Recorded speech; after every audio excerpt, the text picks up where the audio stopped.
Assalamu alaikum and welcome back. I'm here with Hawan Hussein Saunders, and we've been talking about the 70-year anniversary of the NHS. We've talked about being a Lord Mayor, getting involved in local politics, even if you don't want to be a councillor, get involved with your party. Any party. Yeah, any party. And on this show we do talk quite a bit about, and it's a regular saying that I say, is life isn't a spectator sport. You're not supposed to stand by and watch. You know, you're supposed to get involved, and we talked about being... Don't know your thing's falling off. Sorry to distract you. Your mic speaker thing. There you go. So what do you think? What more would you like to add about your community work that you've been doing? I think my suggestion to people, like you say, is don't stand back and let somebody else deal with it. You know, they're not going to deal with it to your benefit to you. They'll deal with how they see it, and that's anything. You know, if you're not, if you want to make a change, get involved, go out and do it. If you're a sister out there or an auntie or a young girl, you know, and you want to get involved, who's stopping you? What is it that's stopping you getting involved in something? And it doesn't matter what that something is. If you want to go for a walk, go for it. Don't wait. Don't think what will other people say. Don't think what will my neighbour say.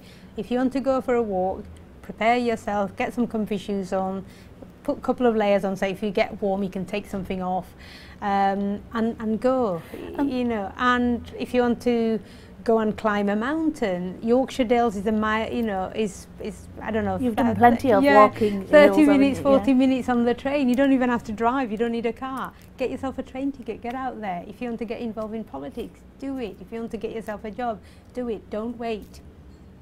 Absolutely.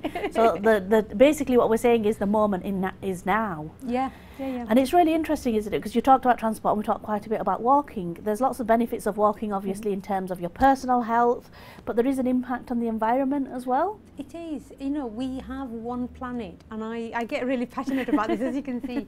There isn't a planet B. There isn't somewhere where if this planet goes, is destroyed, that we can't pack up and go somewhere else. There isn't somewhere else. And what are we leaving for our children? You and I would give up. You know, if somebody said to me, we need a chunk of your heart and half your liver for your child, I would give that up. You know, I wouldn't blink an eyelid. But none of the parents would. You know, we would give up our own heart, our dil, our liver, our kidneys, whatever, for our children. And yet we don't do the basics of giving them a future. We want to save money so they have a future, they have a better future than we do. But we're destroying it. We're destroying the planet that they're going to live on. And for anybody who didn't watch Blue Planet last year, please watch it. There are DVDs available. It's available on BBC. You know, any opportunity, just watch it and see how much damage we've done using plastics. And I say we, I mean we as a planet, we as human beings, and much more the West, Europe and America, because we use so-called developed countries. Yeah, the developed countries, because we use more of it in this area. And of course, I understand that there will be, and we will need some plastic. So things like when you go shopping, you will need to carry it home somehow. I understand that, totally appreciate that. But actually, if you're in a, do you really need to buy water bottles?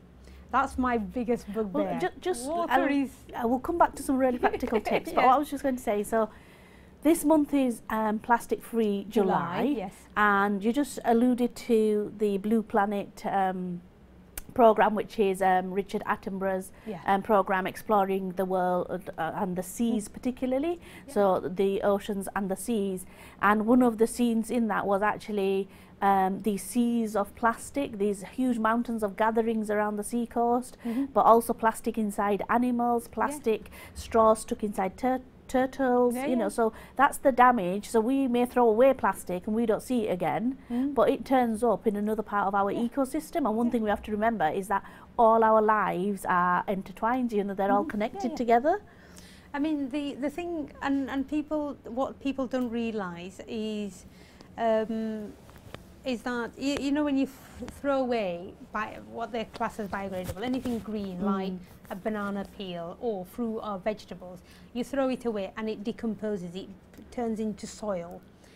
you throw plastic away and it will still be here in 100 years. It'll still be here in 500 years because it doesn't decompose. And disposable nappies. Yeah, disposable nappies.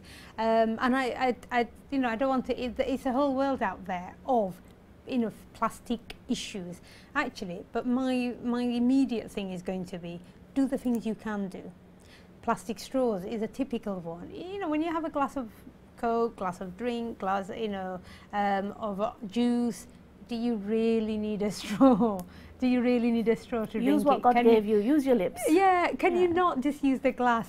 So that's one thing. And the water bottle, not only are we paying an astronomical amount for a bottle of water, which is free, we have perfectly good, Tap water. really great tap water in Yorkshire. Fantastic quality. It's tested, it's reviewed. There's lots of reasons why we should be drinking tap water. We don't really need to pay even 20 pence for a bottle of water, because you're not just paying for that water. You're paying 20 pence for a bottle of water. That's free coming out of your tap. But you're paying for that bottle, which, what do you do with it? You bin it, and then what? And do you know, the really amazing thing is that the water bottles are grade A plastic, which is the top notch of plastic, and we bin it. Because it's clear, it's top grade plastic. It could be recycled 1,000 times and it'd still be fine. Yeah. And yet we don't, we bin it. And I know for everybody who's thinking, I put it in my recycling bin. Of course we do. But actually, the amount of waste and what is recycled are minute.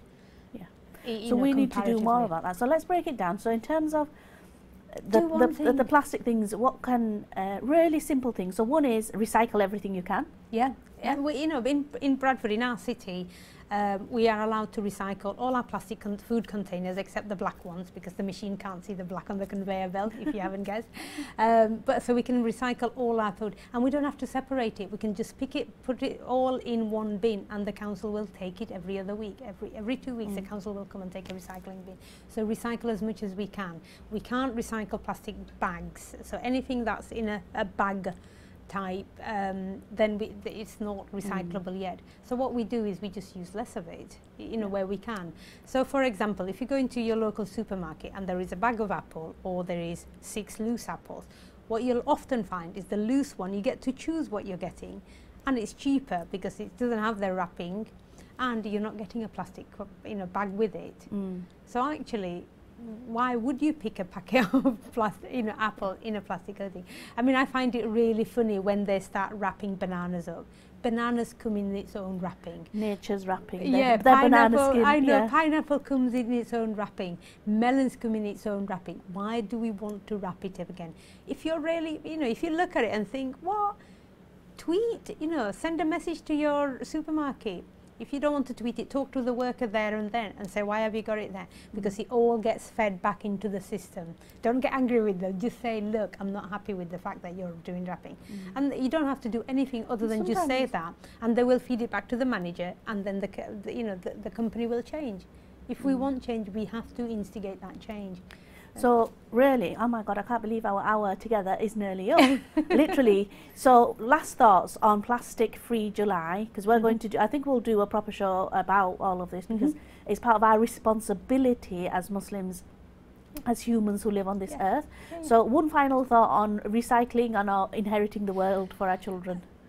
Hadith says, if you chop down a tree, you must plant 3 to protect the environment. That's just one tiny bit of hadith, and if you read it, Islam gave us environmental protection laws 1500 years ago. We're talking about environmental protection now. Islam gave it to us 1500 years ago. So when what other people weren't even thinking about it, but they were thinking about being careful with the environment that they live in. Yeah, being careful, look after the environment, look after the world, look after, and why wouldn't we? Right. So indeed, thank you very much for your time here. Please do go on Google or look up, Plastic Free July. There'll be lots of hints and tips. And inshallah, I will see you on the next show, and we will definitely have our sister here back with us. Thank you again. Thank you. And Assalamu alaikum. Assalamu alaikum.